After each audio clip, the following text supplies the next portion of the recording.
How are you doing? Thank you so much for coming today. This is ABA and WIC mentoring program. Welcome everyone.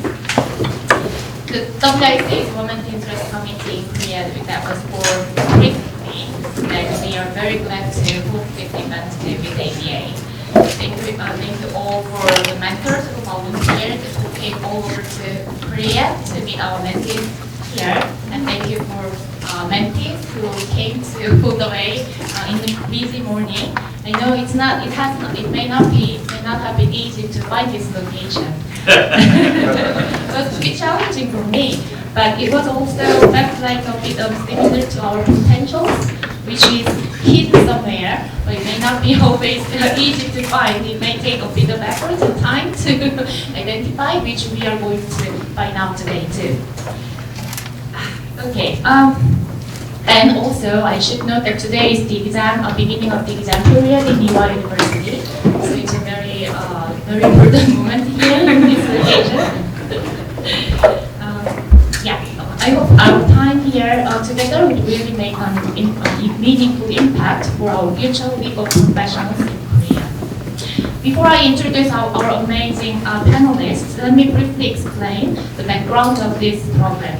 So according to our recent research, our global legal market is fundamentally changing, mainly due to the technology development and the changing environment in various industries. Therefore, it's true that there are doubts whether our job as legal professionals may survive this fundamental change. And if the answer is yes, then we ask, what do we need to prepare for our future uncertain times?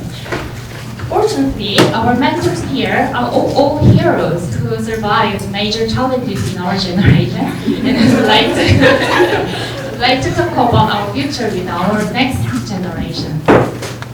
So let's begin with a quick round of introduction for our panelists.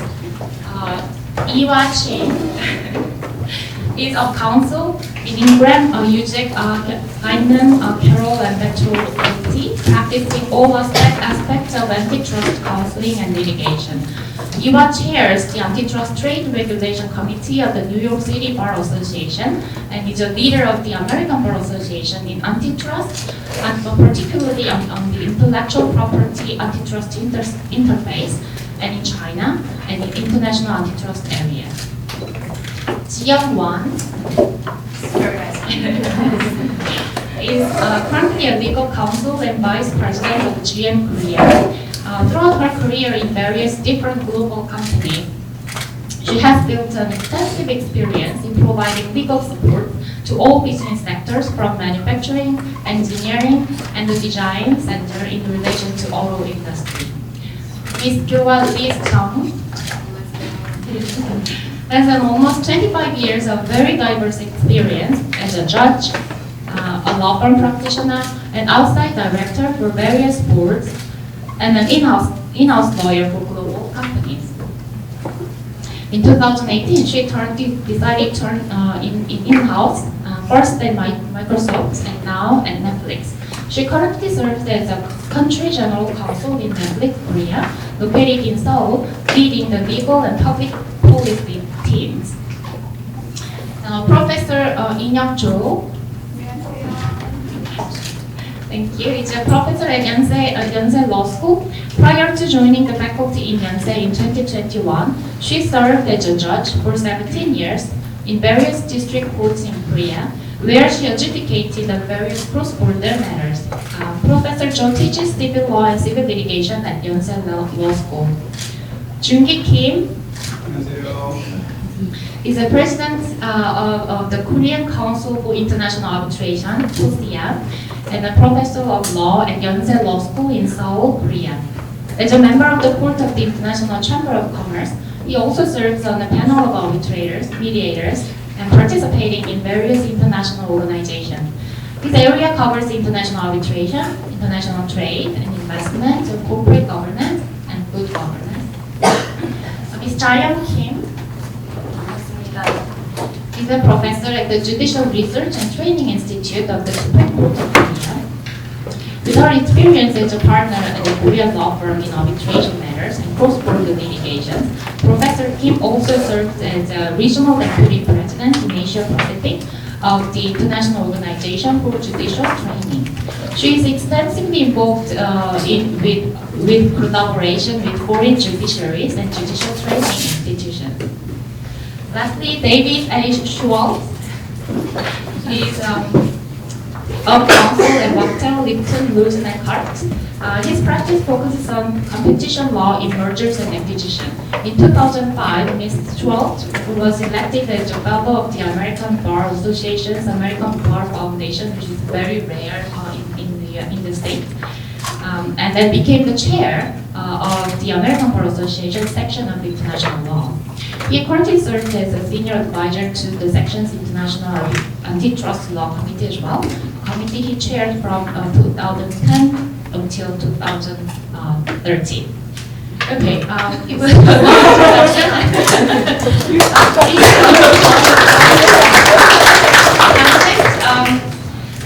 forward to our discussion. So without further ado, let me, there are seven questions from our mentees today.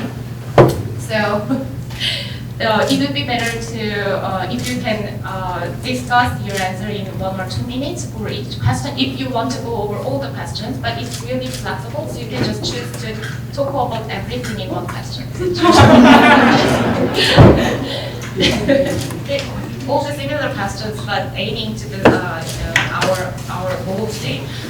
So first question, could you describe the path you took to pursue a global legal career? What were the pivotal moments in your life that sparked your interest in pursuing a global career?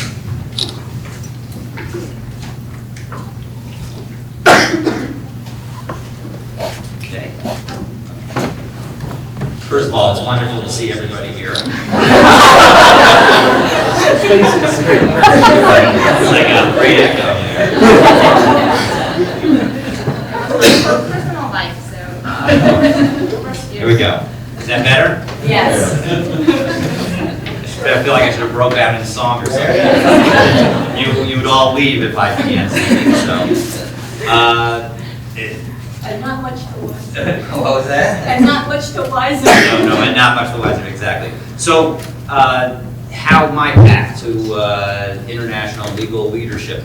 The bottom line is, and well, I know that a number of the speakers are going to cover this, is that being able to focus on a particular area of the law and feel a sense of ownership of that area is a crucial aspect of developing a sense of leadership. And so in college, I majored in math and economics, followed that with the logical path of dealing with competition law, and really made that my passion and really enjoyed every aspect of it. And so, I think I'm gonna keep it very brief on these questions so that I'm interested in hearing all the questions. So, pass it on. Yes, hi, my name is Scott Jansen. My legal career is very different. I'm currently at a large law firm in Washington, D.C., and that's the last place I ever thought I would be. I started out after college going to work on Capitol Hill in Washington, D.C., working for a congressman, and did that for a number of years and chose to go to law school. And then I went into the U.S. government, and I served as a lawyer in the United States Air Force for 13 and a half years. And then I made the transition over about a 4-year period into to a very large law firm. And so the message I would say to everybody here is there's many paths to getting to different jobs. You don't have to always follow the same path as everybody else. And so be good at what you do, be open to new opportunities, but there's a potential, the traditional American lawyer to go to a large law firm is they start when they're like 25 years old, and I started when I was like 47. So there's many paths to move into very different jobs. And so just do your best and learn what you can, and you never know what's going to happen. Definitely is the theme that life is serendipitous. In terms of going into international practice, for me, it was very early on that I always had an interest in things international, perhaps because I knew into the U.S. And as an immigrant with parents who were immigrants, of course, because they brought the children from Hong Kong to the US, I had always been focused on international. And so when I went to law school, I still did take more courses with international aspects to it. And then I also took a course in antitrust, and sort of like David, I also, undergraduate, did a major in math and more or less a minor in economics. And so it seemed very natural that when I graduated, I would combine it with one of the fields of law that had a lot of economics in it, antitrust. And within the antitrust, I again focused more on international. And fortunately, at the time I was practicing, there was more and more international antitrust to be had. There was a time when it was only US, Canada, and the EU perhaps with antitrust. Now more than 100 countries in the world have antitrust. Wow, I'm impressed. Okay, for me, I think back in school, I never thought about becoming a lawyer. I don't know how many of you who are in the profession actually thought about it in a very early stage. It was more of a, I wanted to do something more of a global or transaction that is internationally related. And the more I thought about it, I needed that, having a discussion with colleagues, professors, and so forth, I understood that you need to have a license. So I think this is more of a means to what you want to do. So that's how my path flowed. Apologies, I'm jumping ahead. Sorry, I have to leave. I just want to make 3 quick points. One, whatever you do, take your time. Do something you're really interested in. If you focus, you can become the best in Korea, if not in Asia, if not in the world. But you just got to focus and dig that one well. You got to find the well you're interested in. And if you focus, you can become the best. Trust me. It'll take time, but you can become the best. Second, if there's something that really interests you, write about it. That's the best thing to show your passion, your talent, write about it. Okay? The third thing is you're really interested in arbitration. I happen to make a plug. I'm president of COSIA.io. We welcome students, so go to COSIA.io and join COSIA. Thanks so much.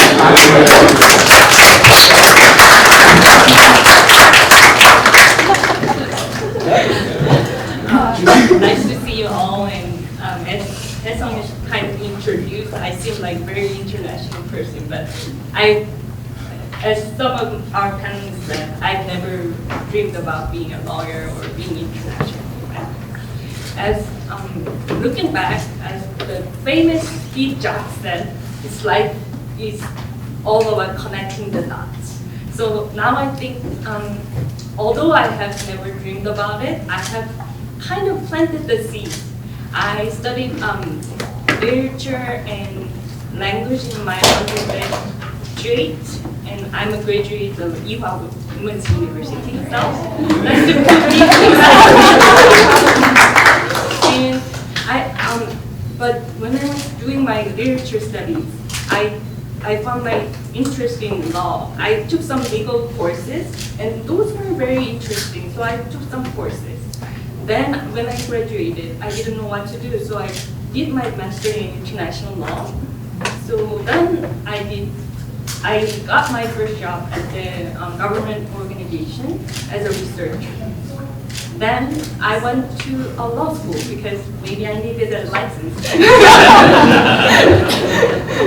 So because when I was a researcher at the government organization, I didn't intend to do it, but I did represent the government for the APEC issue. So I was a government delegate at my very early age.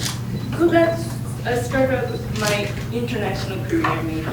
Then I joined one of the Korea's biggest law firms in Korea after graduating the law school, and spending about 10 years there. And now I'm a professor at the Judicial Institute, which is training judges, and I do international cooperation with foreign judiciaries, which I find it very challenging and fun. So I will have more chances to talk about myself and answer the questions. But for now, it's about myself. Thank you. It's a great pleasure to be here. I think the Korean students may understand this, but I kind of started out with Are Hangul era, to Microsoft Word, and I'm on Google Suites now. So that kind of explains my career for the last 20-some years. So I started out as a judge, but before then, I spent some years in the UK when I was young. My father worked in a bank and he was dispatched to London office. But the reason I joined the judiciary was I really wanted to become an insider in the Korean legal system. But I felt like an outsider, being a young woman, and also having studied abroad and not really, although I did go to law college here in Korea, I felt to be in the center of the legal kind of universe, you have to go to the court. But then after about 4 years, I felt, okay, I want to do something more international. And I remember like my father talking about setting up a subsidiary of the bank in London, and like how it was so hard working with UK, US lawyers. And I did ask him like about 20 years later, which firm was it? And it was a very long firm. But like because of the English issue, and he actually kind of nudged me to this direction and said, it would be really great if we had international lawyers who speak Korean, who I can communicate in Korean, but who can give me like world-class advice. So that kind of led me to join Kim and Chan, and with my disputes background, English, all of that kind of led me to the international arbitration, and I really, really enjoyed the practice. For like 15 years, I thought I would bury myself in international arbitration. And then like the 20-year milestone hit around 2018. And it was, everybody was talking about digital transformation, AI, data, what is all this, right? And then what am I gonna do with the rest of my career? And I felt, okay, my skill sets, the learnings, the networks, the people, it's not gonna go away. So I decided to take on a new adventure and joined Microsoft. And there, I supported both legal and public policy aspects, like shaping like AI policy, like supporting cloud business, talking about data, AI, privacy, so very, very new. And it was a bit of like a world gone upside down a little bit. Like you have to forget about what you had and just relearn. And then joining Netflix was also another kind of a step, joining a new industry. And I think joining Microsoft gave me some courage to move again, because when I moved to Microsoft, I think that like so much was different, and I had to learn so much. I felt that 2.5 years at Microsoft was like longer than 15 years at and then, so okay, maybe I can relearn about the entertainment industry and streaming, and I didn't even know what OTT was. Like, what is OTT? So, and coincidentally, after 6 months of joining Netflix, we had Squid Game. And content is doing so well, but then legal and public policy aspect, we were like hit, like left and right. You are extracting IPs from Korea. You're doing this. You're doing that. So a lot of challenges and work, which I really, really enjoy, but also very challenging, and also a very new industry. Like if Microsoft was dry, here it's all emotions. So like here I am, and I kind of look back. Like now I find Ariane was so difficult to understand. And Google, what would you do without cloud, right? But you have to, I think, be really open and curious. I never thought I would end up at Netflix, and when I graduated from the JLTI, that was around 1998, and I decided to join the courts, like I want to be at the center. That's around the time when Netflix was formed in the US, like starting out from DVD business, like less than 20 people, and 20 years later I'm here. So nobody knows how to plan your career. And I actually have 2 young girls, and my oldest asked me, Mom, I don't know what to do. And like, of course you don't. I don't even know what I want to do. And I'm like, like 20 some years in my career, so it's really natural to not know what you want to do, but I think you kind of navigate, your curiosity leads you to be really open-minded, so thank you.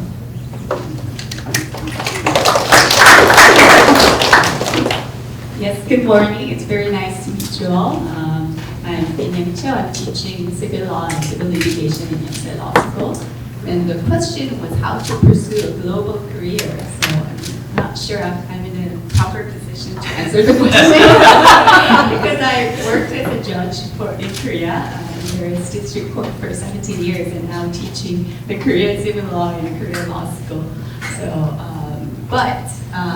even though the job itself, the career itself, looks quite boring and domestic, I had quite a chance to engage myself in various global litigation, cross-border litigation, working as a judge in Seoul Central District Courts, where we dealt with only the cross-border litigations, international transaction chamber, and then there was like several other communities where I could continue to study and learn about international litigations and stuff. So I participated as a Korean delegation to the UN International Trade Law working group session in international arbitration.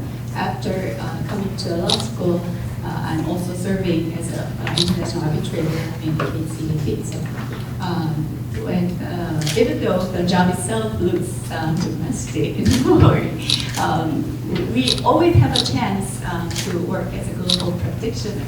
And I think when it comes to this, the most important thing is to have deep knowledge, as our colleagues have said, like ownership of the law where you work in your own field. And for example, if U.S. firm has a business in Korea and litigation happens, with whom would you consult? The Korean lawyer.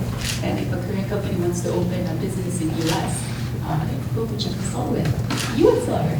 So it's always very important to have quite keen, deep knowledge of the law of your own domestic jurisdiction, and then having the capability to explain and interact in the universal language. Those are the two advices I can give.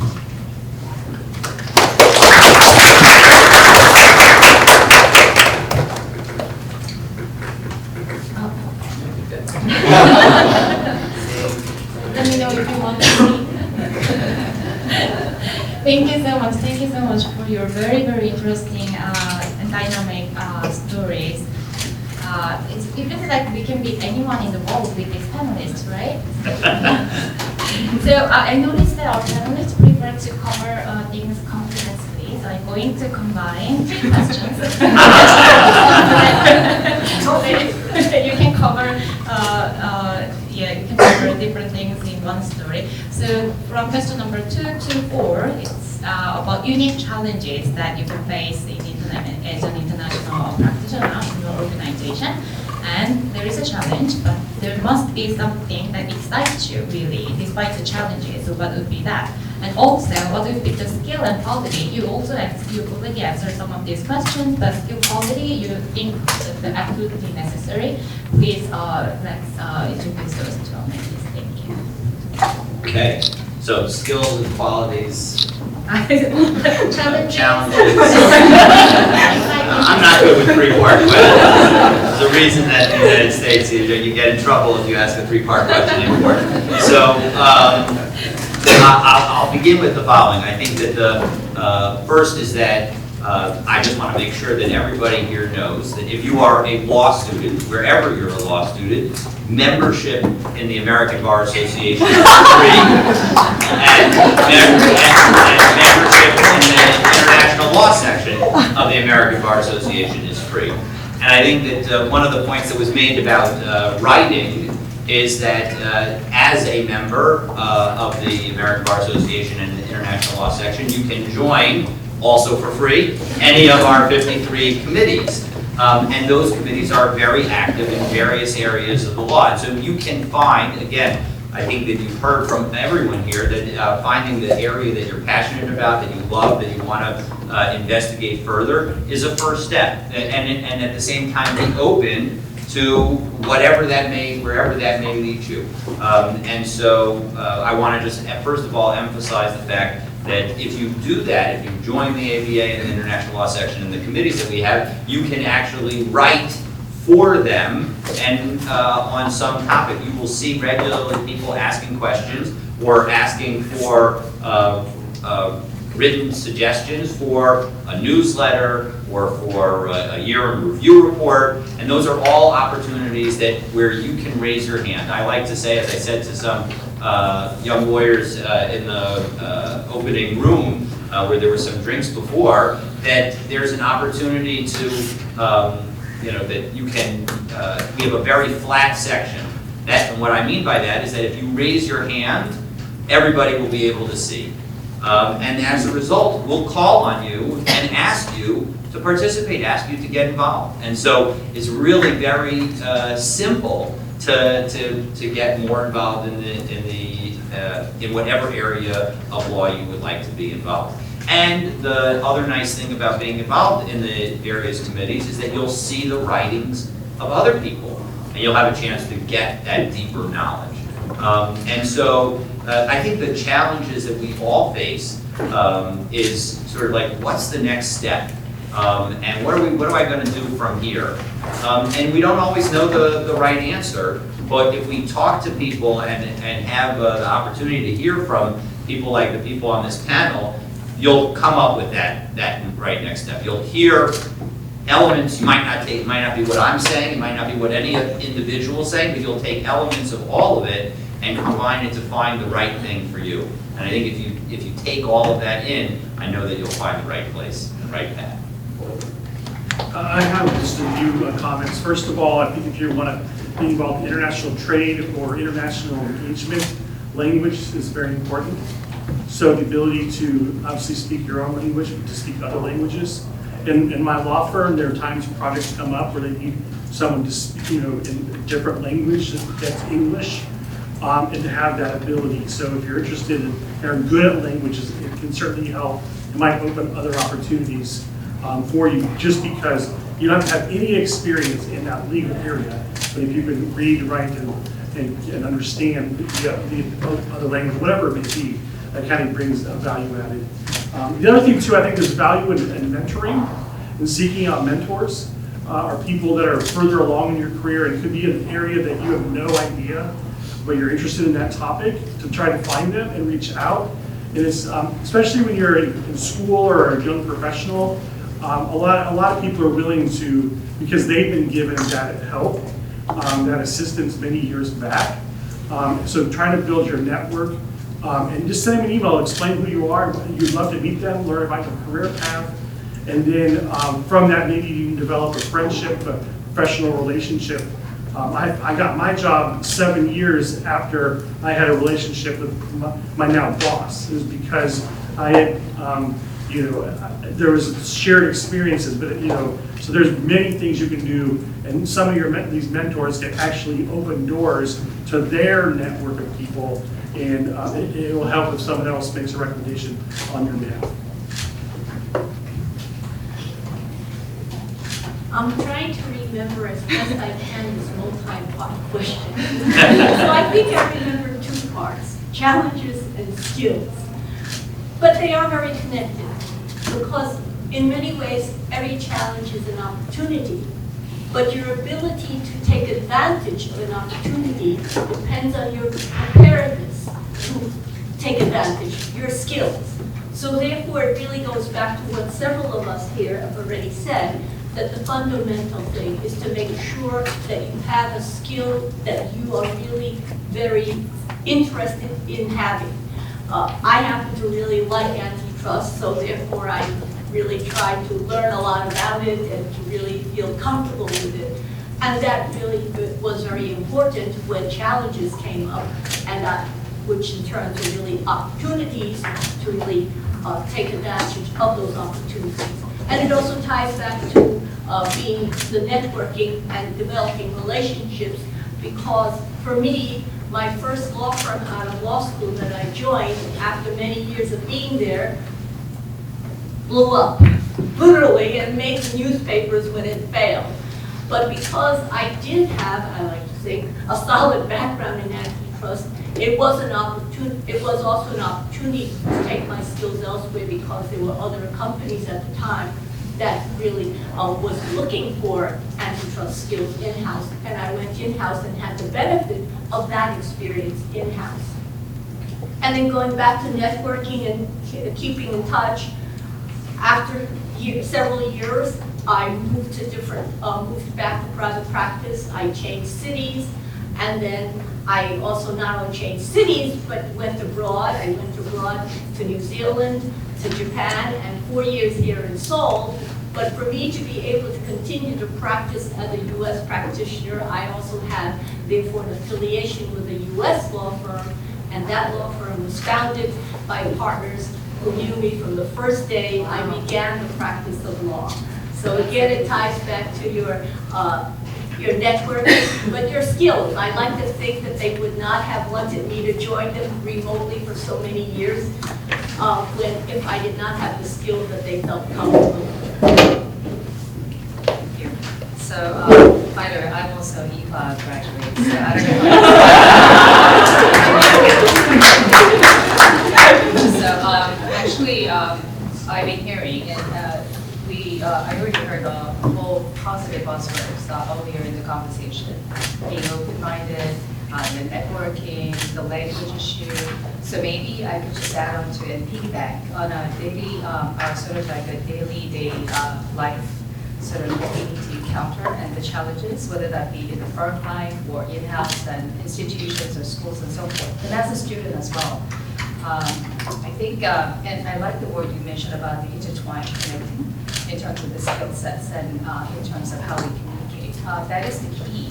Whatever we know and whatever all this the institutional knowledge we have is how we connect with one another, and especially in an organizational setting, you should be able to have a good skill set in terms of communication.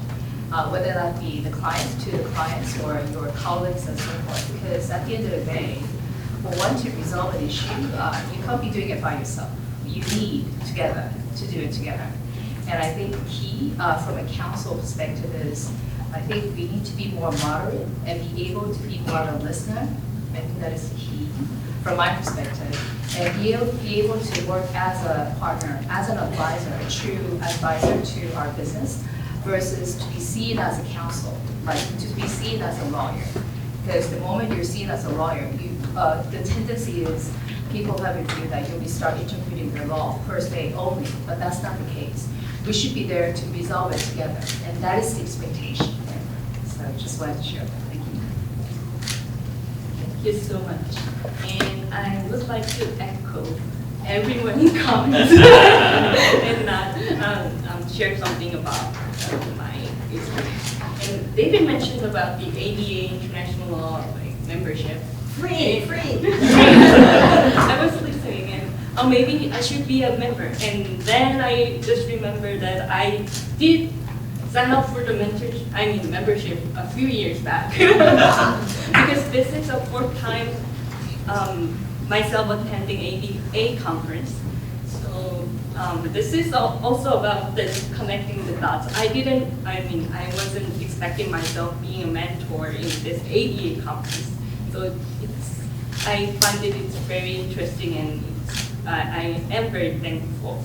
And I'm learning so much from other mentors as well, because I have something to confess that I'm currently going through mid-career crisis.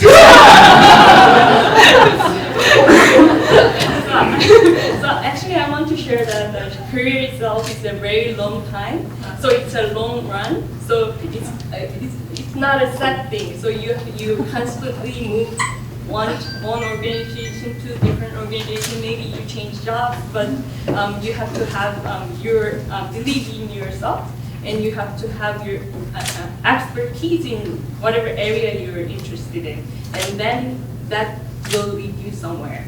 That's something I'm really believing about. And mentors spoke about being about the communication skills and the relationship. I really also believe in that.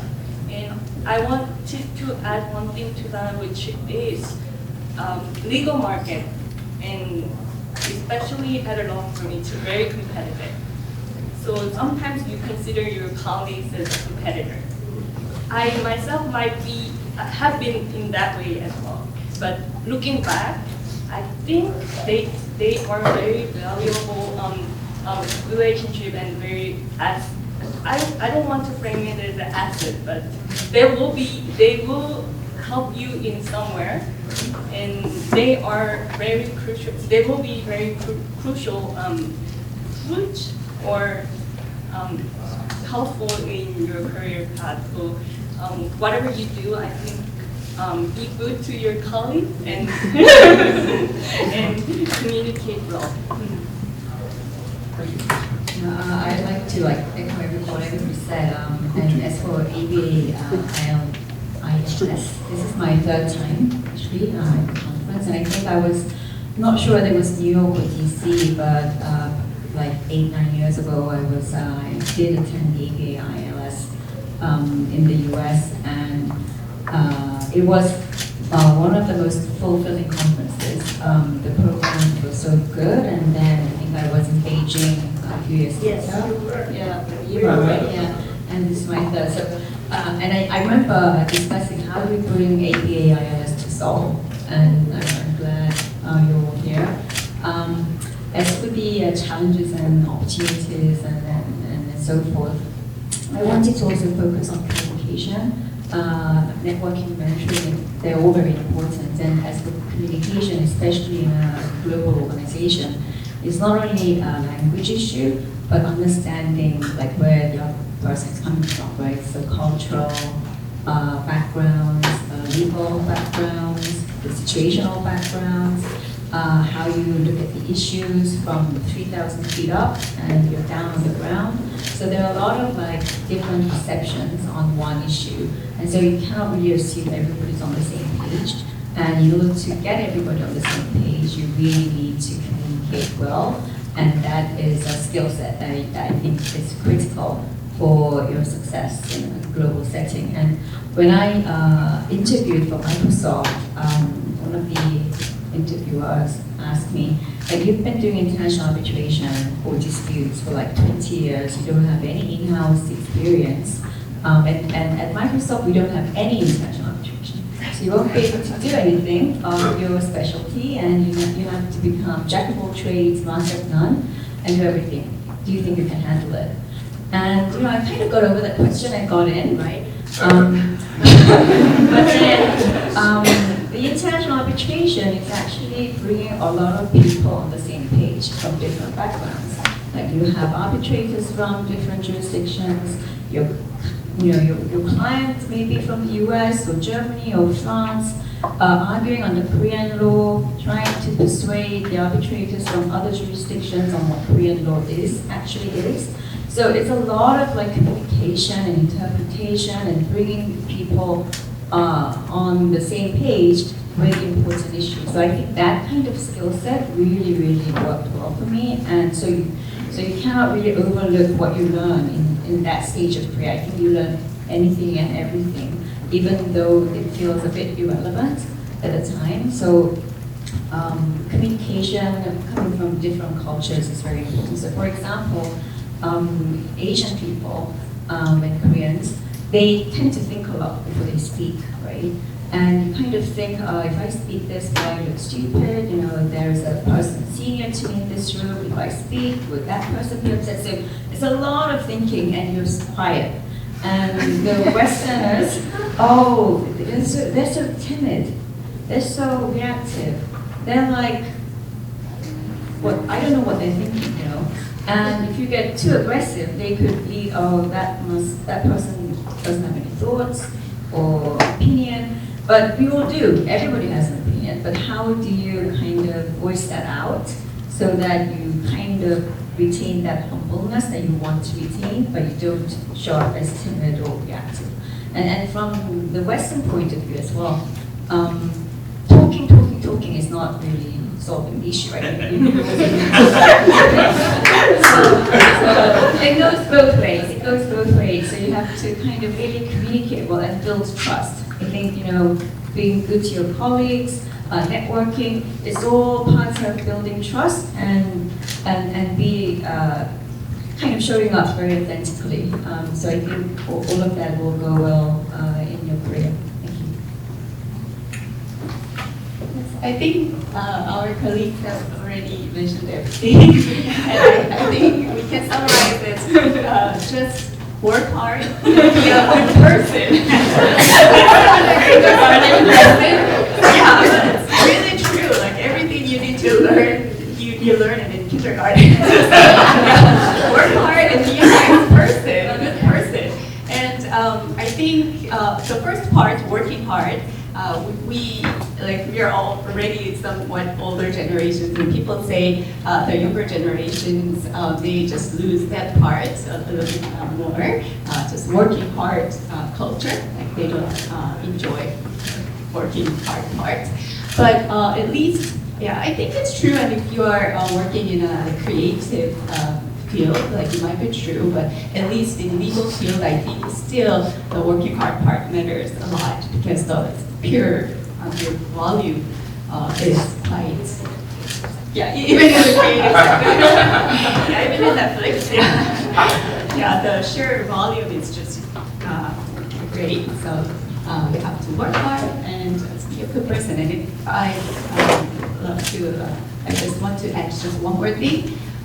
The law is not like the social science is not like natural science. We are not discovering any rule that already exists. We deal with social phenomena which can develop and just come up like Bitcoin or like AI or like auto driving. There are so many things that just comes up and we need to solve those issues. So in solving these issues, it's really important to discuss and talk and be open to others' opinions and ideas.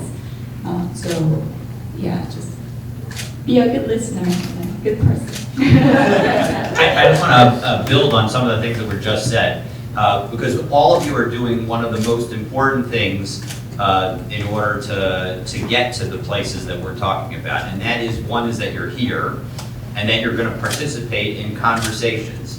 Because the truth is we call it legal practice for a reason. The more practice that you do, the better at it you are.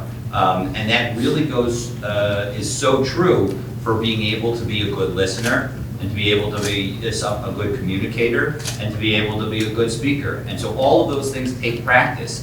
And so actually one of the great things about this program, I'm not 100% sure that you all knew it when you came, but after we have a chance to each meet with our groups, we're going to come back and each of you, or at least one of the members of each group, will have an opportunity to share some of the takeaways that you had. And that's an opportunity to practice your public speaking and to be, out and in front and communicate. And so those are the kinds of opportunities that you want to make sure to take advantage of. And we all know that we're not going to do the best job on the first try. It's going to take multiple efforts. And if we're willing to take those multiple efforts, then it'll all pay off and you'll become really good at whatever it is that you're practicing. Can I just add one more? Because I just wanted to piggyback and add on to all this communication concept, because the more global it gets, I think it's really important to form a foundation in terms of our communication, in terms of the how. And we start with the diversity and inclusion and equity. I think that is very important concept that we need to be consciously reminding ourselves all the time. Just wanted to say that.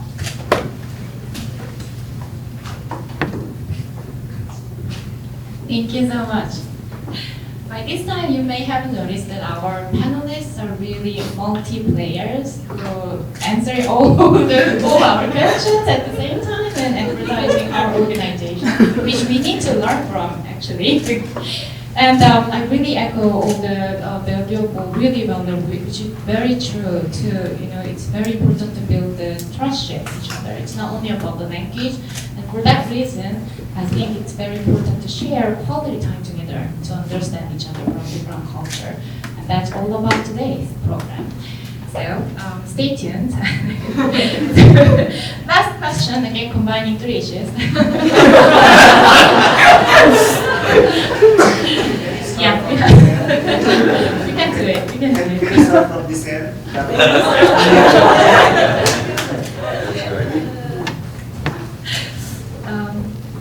Okay, so remaining question is about, it's going deeper now. Can you please? But you have to be shorter, because we only have a few minutes, so. Yes. Yeah, pretty cool.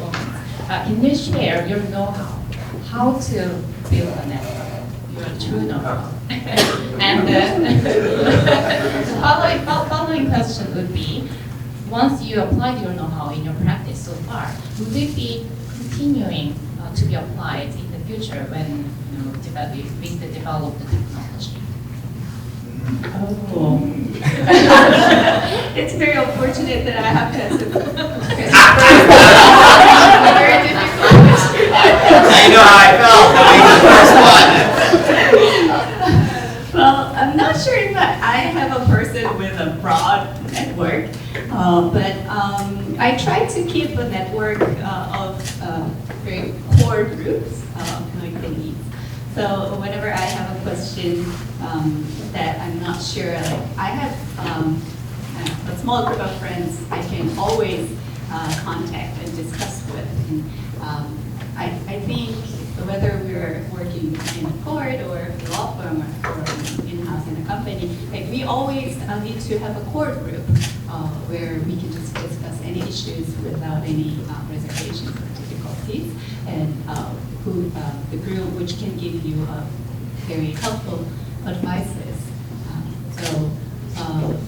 That I think that I didn't intentionally try to make those network. It just naturally developed working in the same courts over time for almost 20 years. Yeah, other than that, I try to be friendly to others. When they seek help or advices, I try to give as much help or advices that I can give. But then, like later, I'm not just saying, oh, if I'm not thinking that, oh, I give, I don't think it as a give and take, but I just try to help them whenever they need my help. And then somehow, when I need help, they just need help. So, just reiteration that just be a good person, and the network will be in your hands. What was the next question? Maybe our colleagues the time is almost up. So we talk a lot about networking when we actually mentoring young women, and this room is really filled with a lot of young women. When I was a legal practitioner, like in a law firm, there was a lot of focus on the importance of networking. But for women, it's very, very difficult when you're working very hard and you have children at home. So that your priority kind of goes down, and so you're just kind of going back and forth, office, client, meetings, home, and when do you network? So that was always a bit of a question mark. The practice area I was in involved a lot of traveling, meeting with people from other countries, and I always kind of felt the networking is a very important way of learning. Like you actually really learn a lot from just meeting and talking. Like even about how's the weather like in the US? You learn there's a lot of flood or something like that. And even like very basic stuff, you learn about a lot of things. So it was a very, I tried to take it as a learning opportunity. And when I started out in international arbitration, there weren't that many women practitioners in Korea. I was like the first generation. And a lot of women colleagues who were senior than me were either judges at the courts or prosecutors or almost solo practitioners or very corporate lawyers, and not so many people in international disputes. And to my surprise and really appreciation, these senior women lawyers in international arbitration in the UK and US. They kind of took me as a mentee. And it was really fascinating because we come from different backgrounds, different countries, different language, but like we could just connect, talking about like travel, talking about the practice, talking about a lot of things. And I did get some very good tips on career moves and what you should be doing. So I think you can find opportunities of networking and mentorship in areas where you may least expect. So I encourage you to all kind of be more proactive and reach out and not be so timid or reactive. And for technology, I get these questions a lot too because I'm kind of, the perception is that I'm with very hot companies right now, although I'm not that hot. But I think the curiosity, right, again, like you just have to learn, like there are new things coming out every day. So you can't learn everything, but you just need to learn and be updated and try new technology and try new stuff. And that way I think you kind of go with the flow. So yeah, thank you. Thank you. In terms of network, I would like to say that maybe doing your work good will leave you with a good network. Because early in my career, because I was lucky enough, in my mid-20s, I represented Korean government and I attended like many international meetings. So I didn't know what to do. Like we had all the cocktail dinners and standing and cocktails and I should mingle, how to do it, I didn't know. So I just pretended like, hello. But by then, I wasn't really experienced and I didn't have expertise in my career. So we could start communicating. I could say, oh, the weather is nice. The Korean food is nice. You should try the Korean street food. But then it stops because we're here to meet the professionals. So I think the first thing is you have to be expert in your whatever area you're working at. And also I want to say that you can be yourself and you have to trust in yourself. Because sometimes people, when they want to develop networks, they think that they tend to think you have to have some kind of strong communication skills, like say, hey, but there are like, I don't like MBTIs, but there are like extroverts. you cannot always act and not be yourself, but like I think being yourself and is very important. Then the others will know you and they will like you and they will trust you and that will lead to a good network. Can I just add something? In my 20s and 30s, Asian women were like transparent. Like you would not see. And I think I've given you my name card like 5 times, 6 times to some arbitrators or practitioners, and they just don't recognize, right? But then you build up your skills. You go to the hearings and you show up, and you just really need to know your stuff. But you have to be like, oh, he doesn't recognize me, or she doesn't recognize me. Don't be, taken aback, and then you can become really good friends. It's not like that person's fault, and so you just have to kind of come back. So I think it's all the above. But one thing I just wanted to add is maybe, I think it has a lot to do with the personality in terms of how you start having this communication with social networking. But one tip I just want to put it on the table is you don't need to be perfect. And it's okay to say, I don't know. And sometimes if a certain type of role opportunity comes along, whether that be a task or something, don't think about whether I'm ready. Think about, okay, what can I do in that role? So just maybe something as a step forward, what can I do in that role, rather than, am I ready? Something to think about. Two-part questions, okay. I'll deal with the first part first. In terms of networking, I'm reminded of two, I guess more or less like Chinese statements. The first is that when you are at home, you rely on your parents. When you leave home, you rely on your friends. So therefore, that is something that I increasingly appreciate as time goes by. And so I really do value every opportunity to make friends and even more to keep them. And so I really do value the friends that I stay in touch with from my 7th grade class and from my university days.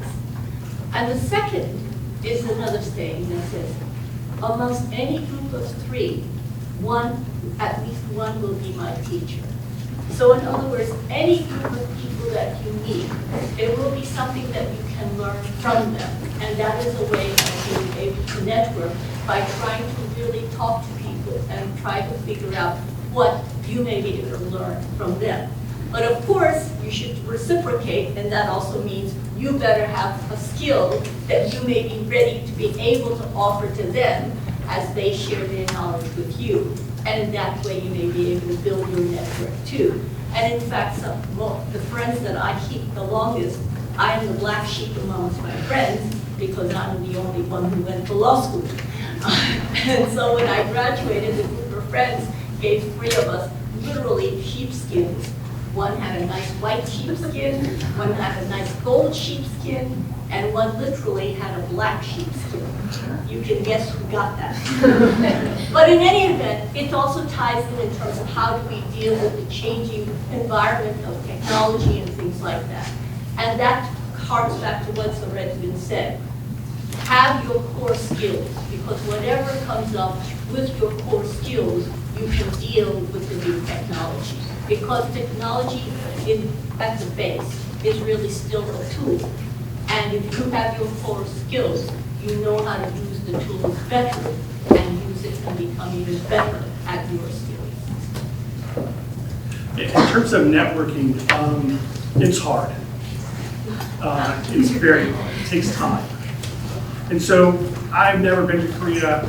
I was coming here, I have a Korean lawyer friend, and so I asked her, we're in the same network, I say, well, who do you know? And so she's able to connect me to her circle of friends. And then I'm meeting these people, and then I can go, well, who do they know? And so it's sort of, oftentimes I call it, in America we have networking coffees. I say the coffee to have the coffee to have the coffee. Because it may be 3 or 4 people, if I'm looking for a certain target, or someone who maybe has a certain skill set that I want to learn from, or maybe it's that they have a job that I'm looking for. And so, but to get to them, I have to go through multiple circles of friends, of relationships. And so it's the effort of making those 2nd, 3rd, 4th meetings and maybe the 5th effort to try to reach that person. One very practical level, when I'm trying to reach someone who I do not know, the first line of my email is, so-and-so recommended I talk to you. Because then they're going to have to make a decision. Are they going to reject their friend who made the recommendation? And usually the answer is no. And so that's what I do. I say, this is who recommended, and I would like, and then explain who you are and why you want to meet with them. And sometimes they say yes, sometimes they say no. It may take a 2nd or 3rd approach to that individual, or maybe going through a different circle of friends to get to that person. So it takes time, but it's very, very valuable effort. And then likewise, when your friends are reaching out to you, who in my circle of friends do I know, then you connect them to your circle of friends. And it's a very big, you help them, they help you. Well, now I understand the difficulty of being at the end of it. So, I'll share 2 thoughts. One is that I think most people think of themselves as a good person.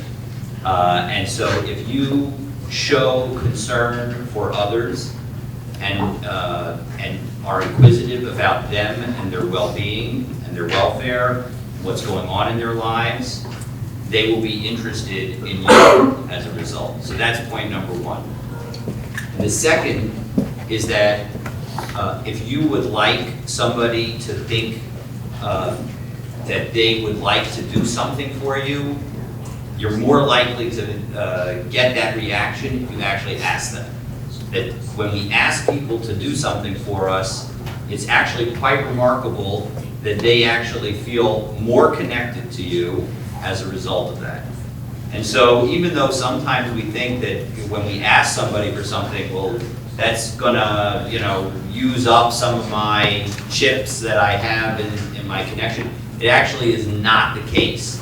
That actually, if we ask somebody and tell somebody, I could really use your help with this. I'm struggling with X, Y, and Z. Can you help me figure out what the right path is? They'll actually feel closer to you as a result of that and be more likely to help you in the future.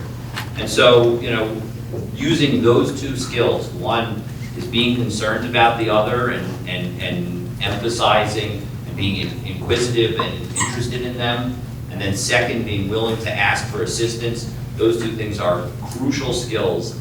And again, practice it all. You're not going to do it the perfect way the first time, but if you keep at it and you keep trying and keep doing, you'll be able to make it all work for yourself.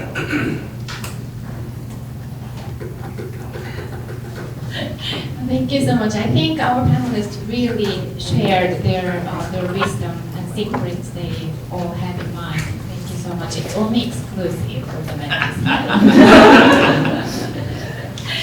So it's time is up. So it has been really great to have more time, but now I think we can go to the small group session. So if you have any question, you can ask your questions in the next session. So thank you so much.